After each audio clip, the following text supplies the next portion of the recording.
Sure. Obviously, you get to this time of the year, you know you're playing a really good team, which I was impressed with Montana on film, and we were able to establish the paint early. I felt was important, and take advantage of things in there. But give them credit. Every time we were starting to bust it open, we get it to 11, they'd hit a 3. We got it to 7, they hit a 3.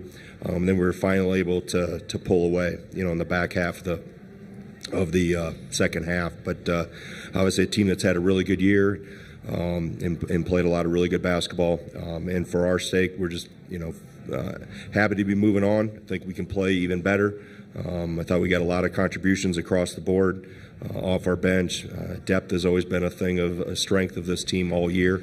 And it's good to get in this and get the first one. And now we get ready for Saturday.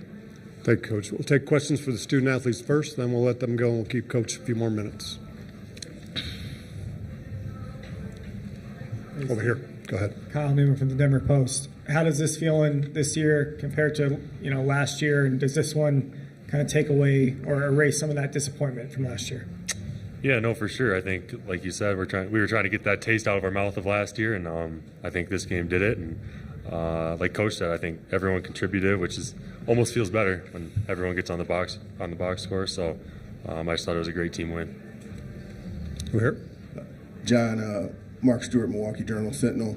Coach talked about the challenge of pulling away, but it seemed like, in the second half, the defense kind of started to make some inroads there. What was maybe getting better? What helped you guys kind of settle in a little more, maybe be a little more effective defensively toward the end of that second half? I think just our guards and bigs, I think we just told each other, got to have a little more bite to us. Don't let them get into our paint. And I think we did that good. We shut out their guards, getting stuff easy, made it difficult, and then just rebounded and pushed on the other end. Other questions for our student athletes? Over here, again. Yeah. Xavier, you made an impact on both ends of the floor. This was your first NCAA tournament game. What was it, like out there for you, and what does it mean to you to be able to, help this team on this stage?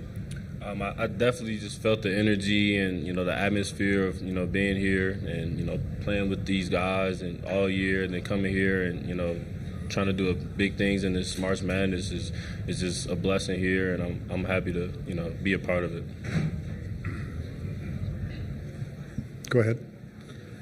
Mike Kelly with the Associated Press. This is for either any one of you. You had that stretch in the second half where Carter hit that big three-pointer and took a charge and then hit another jumper. How big was that to kind of calm the waters and get you guys in complete control of the game? Well, I just think he's a major key to our team. He's a spark plug off the bench. He's a vet. He knows his role, and he excels in his role. And he's a guy that's always going to give us energy. Whether he has 0 points or he has 15 points, his energy is not going to go down. So we love him for that, and we're going to keep going.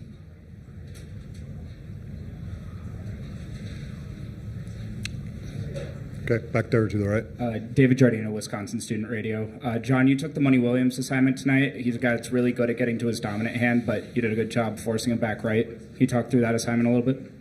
I just looked over the film. He's a great player, and he's been getting it going lately in these last 5 games. And I just tried to make everything difficult for him because a guy like that, he's just a hooper. If he, gets in a rhythm, it's going to be hard to stop him. So my coaches set me up with a good plan to try to stop him, try to get him from not going off. So, yeah. Anything else for our student athletes right here? Hey, Stephen Kyle from the Denver Post. Tell me about in the second half. Seemed like you really kind of found your rhythm inside. Obviously, they're two big guys, put up a fight in that first half despite the size advantage. But how did you feel like you were able to kind of find that rhythm in the second half? I think I got to give credit to my coaches, my teammates for being on me about staying aggressive. Like you said, in the second half, finally got it going a little bit inside. And obviously, we knew we had the size advantage, so that was one key emphasis that we wanted to take advantage of. And like I said, credit to the coaches, my teammates for giving me the ball. Yes, sir. Okay, no more questions for our student athletes. We'll dismiss them at this time. Thank you, fellas. Thank you. Thank you.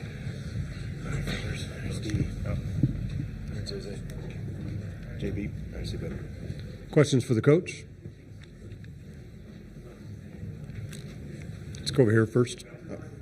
Greg, Mark Stewart from Milwaukee Journal Sentinel again. As far as Xavier goes, I mean, obviously he's been a guy that's been in the rotation, pretty much all year. As a coach, what kind of satisfaction does it give you? Maybe satisfaction isn't the right word, but how much does it please you to see a guy that's kind of toiled so long, kind of be able to show what he's been able to do on this stage? Yeah, and I think obviously his line score jumps out, and you think, all right, he's got 11 points, but it was the defensive plays he made. He blocked some shots in the first half. He covered up. He rotated.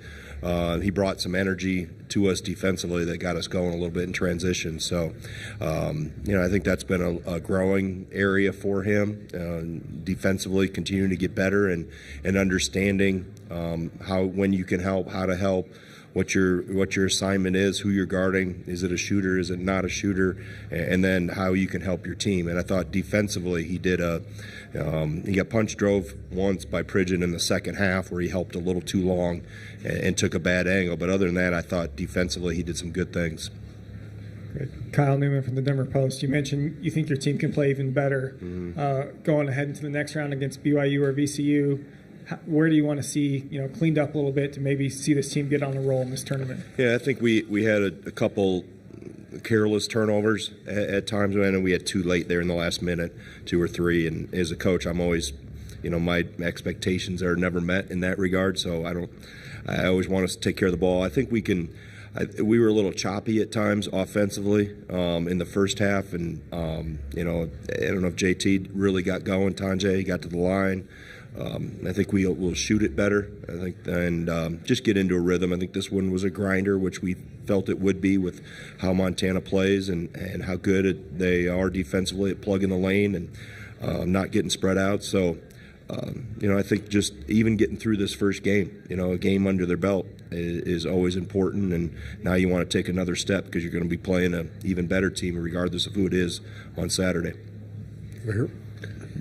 Coach Mike Kelly from the Associated Press. I wanted to ask you about that sequence Carter had in the second half. How much do you think that contributed to you guys being able to settle things down and take control? Yeah, that was huge. I mean, he's done that all year for us. He's made big plays. We've had other guys make big plays at big times, and I think our bench has been one of our strengths throughout the year. We've gotten great contributions off it. You saw Amos tonight. McGee's done that throughout the year. Janicki's done it at times, and then obviously Gilmore. So they know. That I don't want them to be bashful. I don't want them to be passive. I want them aggressive when they come in, and obviously Carter took advantage of his opportunities there, and then we went right back to him on another little post play, and he scored on that too. So when he's got some confidence going, it's good for that his teammates find him. Wait till you're right, Coach. Go ahead. David Giordino, Wisconsin Student Radio. Obviously, Montana top 10% in the country in spot-up threes this year. Shot 45% in the first half, under 20 in the second half. Was that a message in halftime? What was the game plan around that in the second half? Yeah, it was. I mean, we talked about that.